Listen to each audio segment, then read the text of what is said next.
CCTV news के साथ मैं मीडिया ब्यूरो मिस्टर सोनदेव। जैसे कि लगातार हम देख पा रहे हैं, सिवान, छपरा, गोपालगंज से लेकर पूरे बिहार में बौद्ध रीति रिवाज से, बौद्ध पद्धति से हर तरह के कार्यक्रम की जा रही है।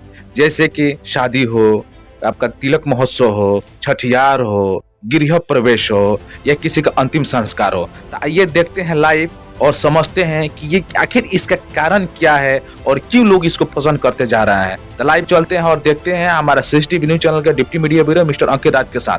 अपना संस्कार है, अपने महापुरुषों की पूजा हो रही है और बाबा साहब भीमराव अम्बेडकर की बनाई हुई व्यवस्था, कहीं उधार ली गई व्यवस्था नहीं है। तो प्रेम से बोलिए, श्री महाजन बाबू अमर हैं, अमर रहे नहीं बोलते हैं, अमर हैं, दोनों मंत्र है ना। बाबा साहब अमर हैं, ऐसा नहीं बोलना है, बाबा साहब अमर हैं, राय बाबा अमर हैं, हीरम बाबा अमर है, ताकि राय में अंतर हो जाता है। तो देखिए, ये हमारे श्री महाजन बाबू हम लोग के पास है। आज बेटा बेटी भले उनका रूप दिखाई नहीं पड़ रहा हम लोगों को, लेकिन 4 महाभूत से जहाँ जीव आया था वो तो हम लोग के सामने है ना। तो आज ऊपर वो हंसते होंगे, सामाजिक आदमी थे, बड़ी महान थे, ऐसा भैया बताए कि आज इतना खुश हो गए कि हमको गोबर नहीं पिलाया, गोबर की पूजा नहीं कराया, गाय के मुख से पूजा नहीं कराया, दूध हल्दी पिंड नहीं कराया। आज फूल से पूजा मेरी हो रही है, खुशबू से पूजा हो रही है और कितना सुंदर वैज्ञानिक तरीका से बातें हो रही है। तो आज हमारे जहाँ भी श्री महाजन बाबू होंगे वो हंसते होंगे और वही से आशीर्वाद पूरे परिवार को मिल रहा है प्रकृति के द्वारा। आज देखिए, बारिश भी नहीं हो रही, मौसम भी इतना ठंडा नहीं लग रहा है ना। जब भी अच्छा काम हम लोग करेंगे ना तो उसका परिणाम अच्छा ही होता है, जब बुरा काम करेंगे तो हम लोग बुरा परिणाम आएगा। तो चलिए हम लोग देखिए, ये एक पाठ है, शुद्ध पाठ है, परित्राण पाठ, जो शांति मिलती है। साल में एक बार जरूरी पाठ को कराना चाहिए किसी भी घर में। देखिएगा, जिस घर में ये पाठ होता है ना, उस घर से IAS IPS निकलते हैं, उस घर में झगड़ा नहीं होता है, कलह नहीं होता है। और दारू जो पी करके हम लोग आकर के मारपीट करते हैं, तो जो ही व्यवस्था में आएगा दारू छोड़ देगा, उस घर में दूध आएगा। तो दूध आएगा तो मारपीट होगी नहीं होगी, फल आएगा तो कहां से मारपीट होगी। तो कितना बढ़िया व्यवस्था भगवान बुद्ध ने बनाया। जब बाबा साहब का हम नाम लेते हैं तो बाबा साहब हम भक्त नहीं है, हम बाबा साहब को अनुयायी हैं। भक्त होता है अगरबत्ती दिखाना, अंधविश्वास करना, लेकिन वो कहते हैं कि जैसा मैं किया 24 घंटा में 18 घंटा पढ़ा, तो लड़का लड़की को भी पढ़ना चाहिए और विज्ञान को मानना चाहिए, माता पिता को मानना चाहिए। तो देखिए, हम लोग एकदम वैज्ञानिक दृष्टिकोण से हम लोग काम करते हैं और मेरा 55 साल हो गया काम करते करते। 3700 में विवाह कराया हूँ। रातों दिन में भगवान बुद्ध के करुणा से मुझे कुछ कमी नहीं है। हो तो सुखिता हो तो सुखिता हो तो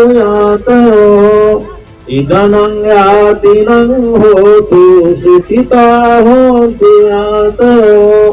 उनमें उदकंवट यथा दिनं पवतति एवमें इतो दिनं पेतानं उपकपति यथा वारि बहापुरा परिपुरेन्तु सागरं एवमें इतो दिनं पेतानं उपकपति इच्छितं पथितं तुयं क्षिप्रमेव समीझतु शविपुरं तु चित्तसंकपा चन्द्रोपनो रसो यथा आयुरोग संपत्ति सर्वसंपत्तिमेव च ततो निवान संपत्ति इमिना ते समिज्जतु अनेचावर्त संखरा उपादवय धामिनो उपजीवितवा निरुझन्ति ते संगुपसमो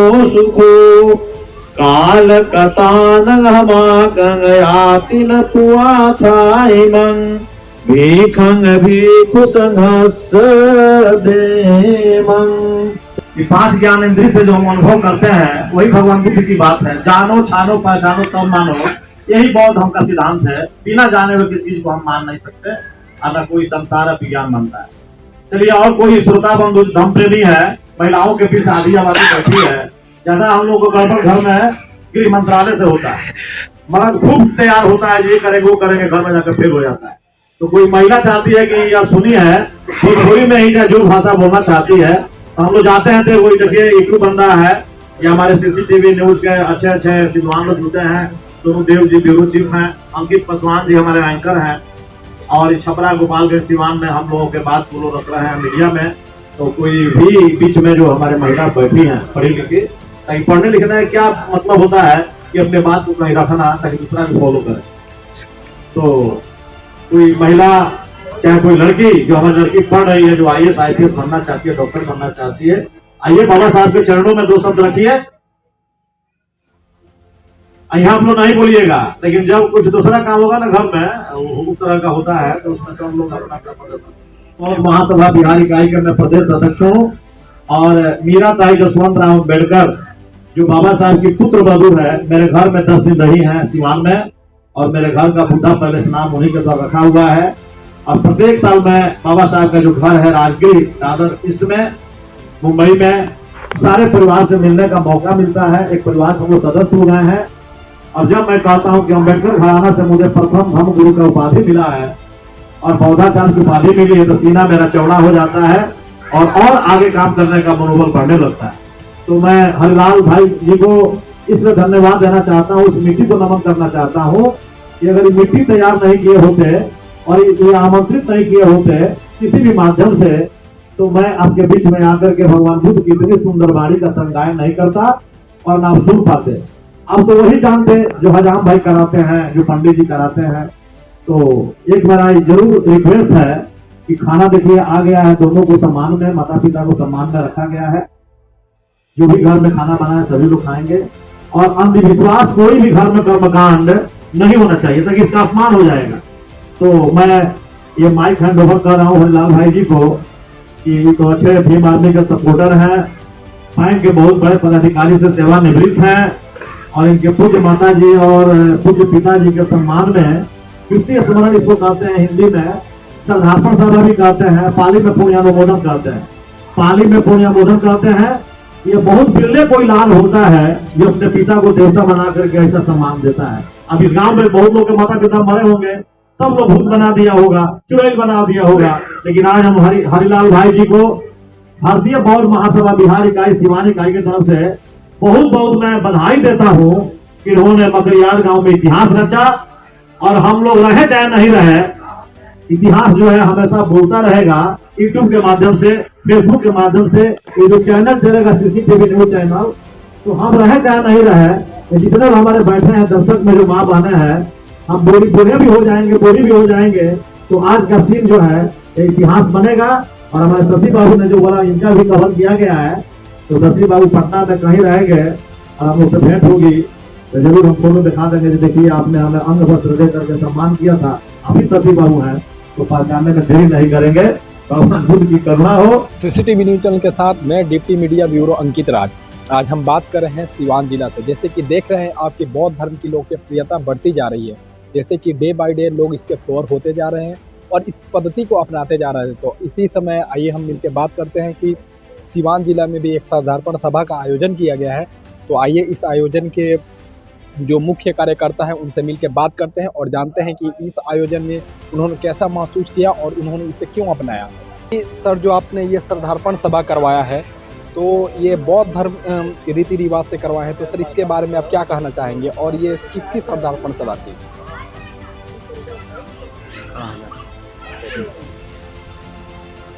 एक्चुअल में मैं जो है जो ब्राह्मणी व्यवस्था है उससे मैं बहुत पहले से ही उसका विरोधी हूँ, और ये पाखंडी व्यवस्था जो है हमारे समाज को जो है ये गुलामी की तरफ जो है ढकेल रहा है।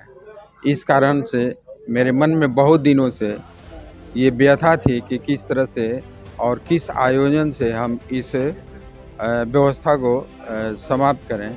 तो मुझे मौका मिला, मेरे पिताजी की जो पुण्यतिथि थी, तो मैंने पहले सोचा था कि इस बारे में मैं अपने पिताजी से भी आदेश ले लूं, उनसे एक राय मशविरा कर लूं, लेकिन मौका नहीं मिल सका। हम लोगों को इतनी मतलब ये आशा नहीं था कि ये इतनी जल्दी हम लोग को छोड़कर चले जाएंगे, इसलिए इस बारे में मैंने नहीं पूछ सका था।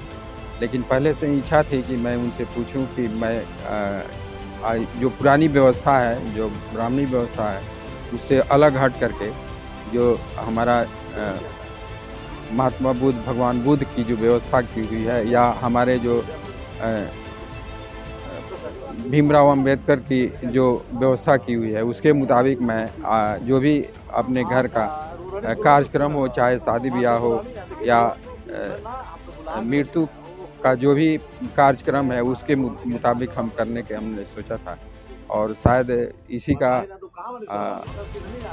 मुझे ये मौका मिला कि मैंने इसकी शुरुआत अपने पिताजी के मृत्यु कार्यक्रम से शुरू किया है। अपने बारे में मेरा नाम हरिलाल माझी है और मैं एक गरीब घराने से हूँ, और जो भी सामने दिखाई दे रहा है ये सारा देन मेरे पिताजी का है। मेरे पिताजी मतलब मेरे दादाजी के मरने के बावजूद भी इनमें इतनी क्षमता थी कि 6 भाई थे और सबको जो है इन्होंने एक साथ पिरो करके रखा, और हम लोग के पास कुछ भी नहीं था, और इतना जो ये मकान दिखाई दे रहा है उन्हीं का बनाया हुआ है, और जो भी है ज़मीन जायदाद भी बना उन्हीं का देन था। और उसके बाद जो है हमको उन्होंने पढ़ाया। पढ़ाने के बाद मैं बैंक में ज्वाइन किया, और मैं प्रबंधक के रूप में 83 में 1983 में ज्वाइन किया था, और मैं बैंक का हर कार्य को करते हुए मैं बैंक का क्षेत्रीय प्रबंधक भी रहा हूँ। मैं इंस्पेक्शन का काम किया हूँ, इंक्वायरी का भी काम किए हैं। फिर अपॉइंटमेंट में मैंने इंटरव्यू में बोर्ड में भी रहा हूँ। ये सारी काम करते हुए मैं 2 साल पहले बैंक से सेवानिवृत्त हुआ हूँ। मेरे 4 बच्चे हैं। 4 बच्चों को मैंने एजुकेशन दी है, जिसमें एक लड़का मेरा सुपरिटेंडिंग इंजीनियर है, एक लड़का आईटी में ऑफिसर हैं प्रखंड में, एक लड़का डीएसपी है, और एक लड़का बैंक में जो है सीनियर मैनेजर है। मुझे काफ़ी गर्व है कि मैंने अपने परिवार को इतनी आगे तक ले गया, और मुझे ये भी आज बहुत फख्र है कि मैंने इस विधि से हमारे बौद्धाचार्य जो हैं राजदेव जी के माध्यम से इस प्रोग्राम को बहुत सफल तरीके से आयोजन किया गया। साथ ही मैं ये भी उम्मीद रखता हूँ कि जितने भी यहाँ दर्शक थे, उनके मन पर, उनके दिमाग में ये एक छाप पड़ी होगी, जो कि आगे चल करके हो सकता है कि लोग इस रास्ते को अपनाएं, और इससे हमारा समाज भी जो है वो कुछ सुधरेगा, और जो अच्छे रास्ता है जो बाबा साहब का दिखाया हुआ, भगवान बुद्ध का दिखाए हुए रास्ते से चल करके हमारे समाज की भी इसमें प्रगति होगी।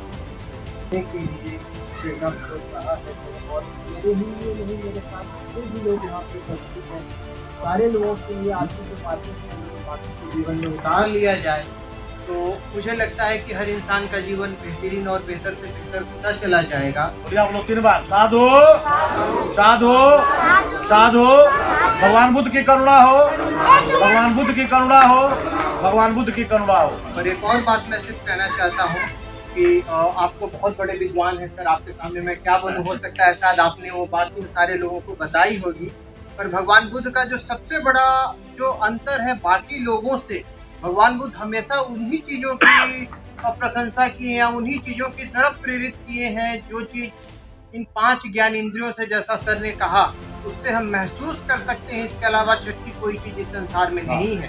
जो आप सर ने बोला कि जैसे आत्मा को किसी ने देखा, भूत को देखा, चुड़ैल को देखा, हम अगर अपनी 5 ज्ञान इंद्रियों से उन चीज़ों को महसूस नहीं कर सकते हैं तो उन चीज़ों का अस्तित्व इस संसार में नहीं है। जहाँ तक मन की बात है, तो जो मन भ्रमित करता है, तो मन में हमारे कल्पना में उन चीज़ों का वास है कि कोई मर गया तो वो भूत बन गया, या कुछ है देवी देवता, या इंसान के शरीर से आत्मा निकल गई और उसकी मृत्यु हो गई। भगवान बुद्ध इस चीज़ का पूर्ण रूप से खंडन करते हैं। क्या कभी अपने ज्ञानेंद्रियों से यानी आँख से क्या आपने किसी आत्मा को निकलते देखा? आज तक हम लोगों में से किसी ने नहीं देखा।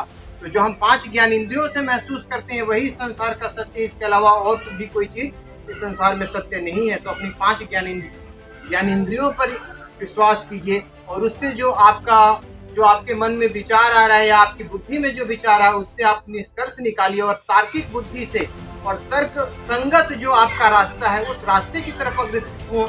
यही भगवान बुद्ध का मेरे हिसाब से सबसे बेहतरीन उपदेश रहा है और यही मैं समझ पाया हूँ। आप धन्यवाद।